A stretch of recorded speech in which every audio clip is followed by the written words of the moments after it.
तो हेलो यार दोस्तों, आज के दिन की शुरुआत कुछ होते हैं और आज डालने वाले हम लेंटर। तो सभी लोग आपस में मिलकर डाल रहे हैं हम लेंटर। तो चाचा लोगों का पड़ा लेंटर, तो मालिक साहब भी लगे हैं।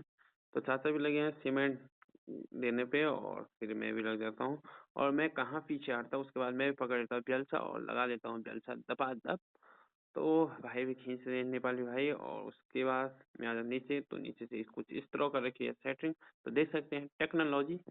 तो कुछ इस तरह से काफ़ी हाइट है इसकी, 14-15 फीट। तो इस तरह से तो उसके बाद लेंटर हो गया आधा और लगे हैं सारे, क्योंकि हम अब तो आधा लेंटर पड़ चुका है। इसके बाद है खाने की तैयारी। तो चाची लोग लगे हैं यहाँ पर खाने देने के लिए। तो सभी के लिए बन रखा है दाल चावल सलाद और रायता। तो उसके बाद आ जाते हैं हमारे दोस्त शैतान अभी आयु, यानी कि जो हमारे भांजे। तो आज के उसके बाद शाम को मैं जा क्रिकेट खेलने के लिए, और यहाँ पे 6 लोग काफ़ी अच्छा प्रदर्शन। उसके बाद हम भी कहाँ पीछे, तो मैं भी लग जाता हूँ बच्चों के साथ क्रिकेट खेलने को, और बच्चे ने सीधा मेरी खोपड़ी ही फोड़ दी।